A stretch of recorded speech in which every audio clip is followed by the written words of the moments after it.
Welcome to MMA Fancast. My name's Luke Payson. Welcome back to all those who are already subscribers to the channel. And if you're not already a subscriber and you want to see more great interviews like my next guest, please subscribe. And now, for the first time guest of the show, professional MMA fighter and one half of the main event for 247 Fighting Championships Brawl in the Burgh 19 on December 16th from Monroeville Convention Center is Jacob Olave. Jacob, welcome to the show. Thank you, sir. Thank you for having me. I appreciate you coming on the show. You got that big matchup against Justin the General Patton main event for Brawl in the Burgh 19. What kind of led you to sign on the line and agree? It'll be your debut for 247. So it'll be the first time Pittsburgh gets to look at you inside the cage. So take it away. Yeah, it's an exciting opportunity. I've been to Pittsburgh, several times, so I know the area pretty well. Not pretty well, but I do like the area. So I'm excited to make my 247 debut. Especially against someone like Justin, the General Patton.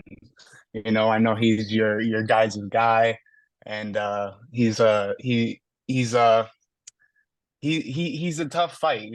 He's a very scrappy fighter, so I'm excited to showcase my abilities against him. I know he's gonna bring a dog out in me, and I'm gonna do the same with him.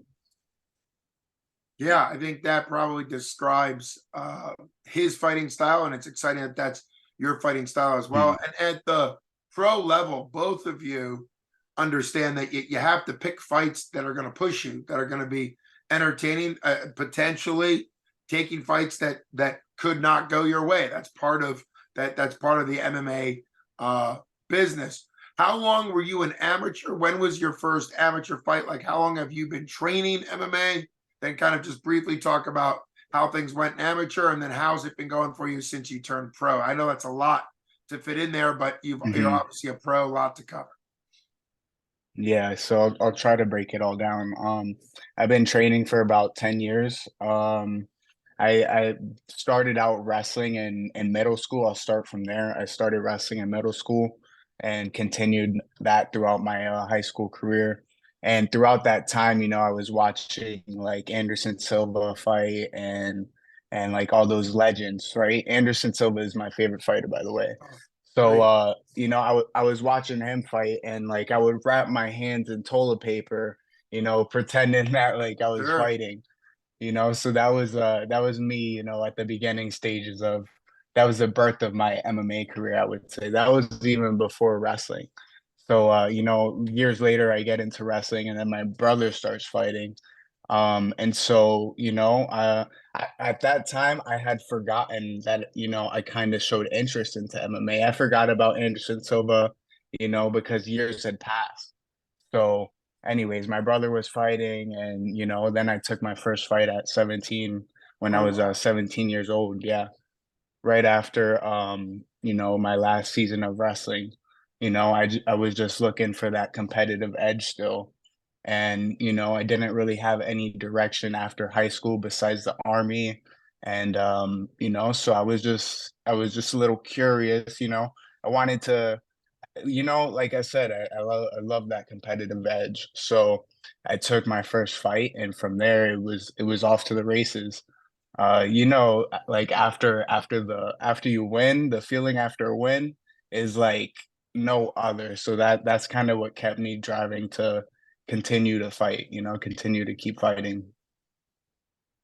So, 10 years later, here we are.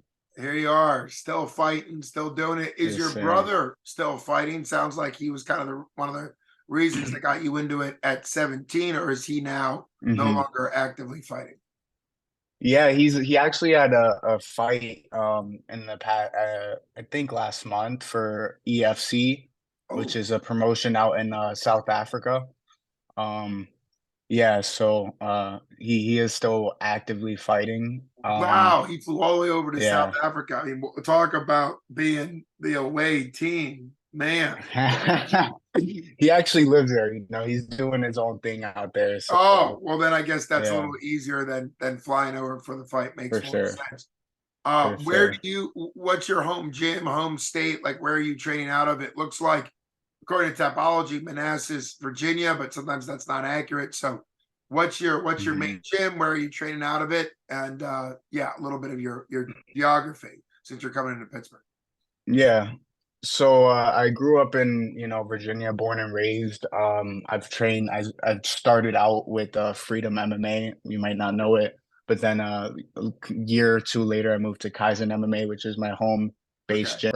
And I took all those, the other Kaizen were here. It's really not the some of the fruits of our labor here at Kaizen.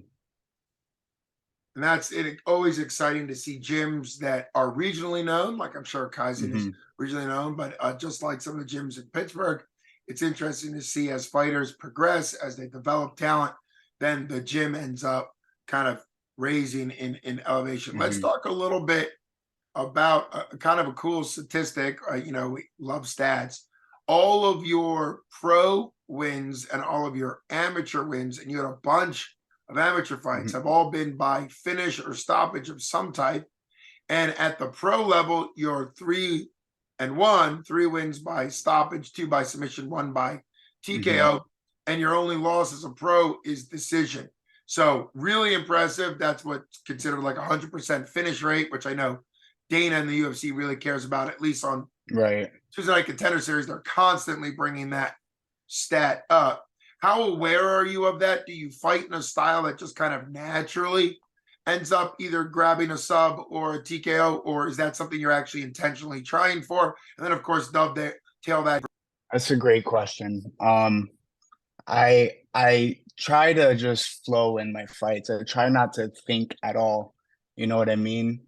I feel in my fights like I'm not a quick starter, but if you look at my record, the stats, it shows that I am a quick starter. Most of my finishes are in the first round. Um, so obviously my strategy has been going well for me.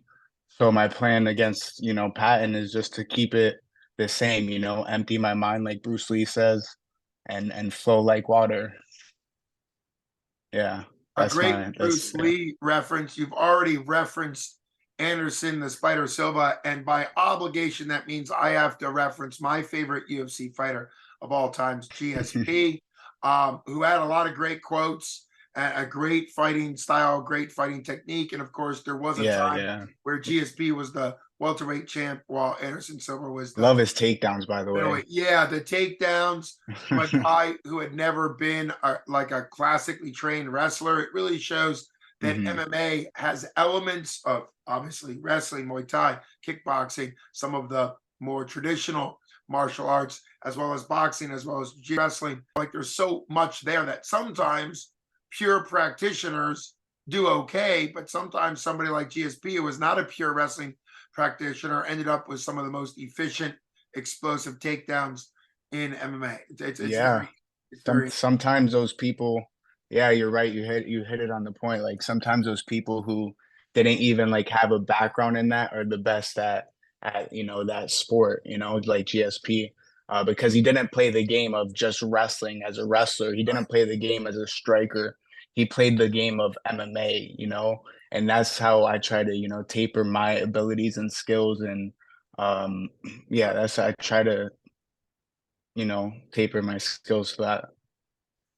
Just Yeah, it's that the sport. well-rounded MMA, right? Exactly. It's the sport of MMA. And to have one last quote of GSP, because Ryan Middleton, the owner of 247, gets on me because he knows I talk way too much about GSP. But one of his more, I'd say, famous quotes was he never referred to himself as a fighter.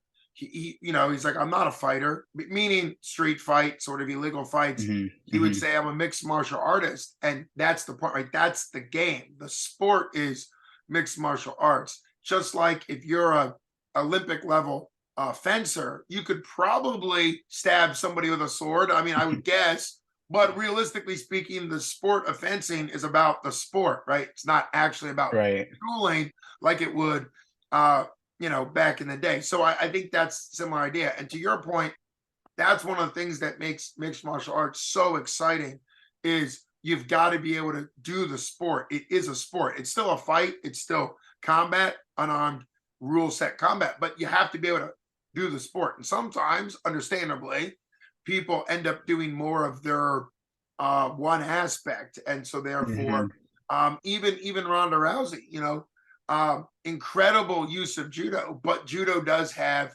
its flaws, and one of the flaws is turning your back and kind of doing an arm drag over the Of shoulder, course, which yeah. only became a problem, as people sort of grew in the ability. Actually, her first title fight against Liz Carmouche, Liz grabbed her back, had a rear naked choke. She was able to get out of it, but that's like the one problem. So every martial arts, if you only do it, we know wrestlers sometimes get snatched up with guillotines because they go back to the sort of the wrestling Yeah, mindset versus sort of how does wrestling apply to MMA. So very, very exciting stuff. absolutely. Since we're talking about styles and techniques, what component of martial art did you have the most fun learning? Doesn't mean it's your primary, doesn't mean it's the thing you most use, but what aspect, whether it's the Muay Thai, whether it's kickboxing, we just mentioned judo, BJJ, wrestling, I don't know, we could even throw in some of the more fun Wing Chun, whatever, like Mhm. what aspect, that was I just j- for Tony Ferguson fans, what aspect of training did you kind of have the most fun with in one of those arts? so I like to, take I'll take the words of Henry Hooft, keep it simple, stupid, So kickboxing was probably one of the most funnest things to learn just because it's, simple, your hands and your feet, so that's two hands, 2 feet. That's very easy to learn, 6 punches, 2 kicks, you know, 2 legs to kick with. So it's very simple to learn that. And there's so not, I wouldn't say simple, but there's just like a never ending, you know, list of like moves and techniques that you can learn from striking. Especially coming from a wrestling background, I was kind of like at the beginning of my career, I was a little too confident in my wrestling and my grappling, so I didn't want to work on that as much as I wanted to work on my striking.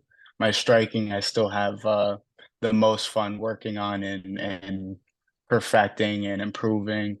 But I still work everything around my striking. I work my wrestling every day. I work my jujitsu. I work it all. That makes perfect sense. Of course, you're a professional, only one loss by a decision, three finishes, two from submission, one from TKO. If you're gonna make a prediction, now's the time to make a prediction. Versus Patton, if you're not the type of person to make a prediction, that's fine. Then go ahead and say why people should be excited about this as main event. Man, people should be excited about this fight because it's two dogs coming at each other inside the cage, and that's just gonna be fun. That's just gonna be a fun fight to watch. First of all, second of all, my prediction for this fight is a first round finish by submission. If that Oh, does not happen, it'll be a second round TKO. sub finish or wow. Well, I I'm asked for confident a on prediction. that. You gave I a put prediction. my stamp on that. Yeah, and you have won by first round submission, and I believe you've won by Mhm, second round TKO. So way to kind of stay in, in what you've already done and what's very possible. Uh mhm. Absolutely. Very, very exciting. I know it's interesting. You're coming off a couple wins. Justin and General Patton's coming off a loss that was as close to Yeah. being a win. But then he got caught, and that happens. So he's coming off a loss, but it was also a fight that was going his way. Of course, you know how MMA goes. So you guys both are Mhm. very much up and coming in your careers. I'm honored to be able to not only have you on the show, and I hope to follow you in the future of your career because it's kind of fun to have this platform to be able to do that. But also, it'll be my honor to be cage side and call the action while you are one half of the main event, and it's going to be incredible. Brawl in the Burgh, 19 December 16th. For those of you that are not going to be making the drive up from Virginia, get your pay-per-view tickets. Make sure you give Jacob credit at 247fighting.com or download the 247 Live app, which you can download for free, and then you can go ahead and purchase the pay-per-view. It's been an honor having you on the show. Thanks so much. Thank Best you, Luke. skills to you. The main event for Burgh 19 is going to be absolutely incredible. Thanks so much. You've been listening Let's to go. Luke Mason with first-time guest of the show for MMA Fan Guest, Jacob Olave. Thanks so much for coming on. Thank you, Luke. You got it. Have a good one. You too. Thank you.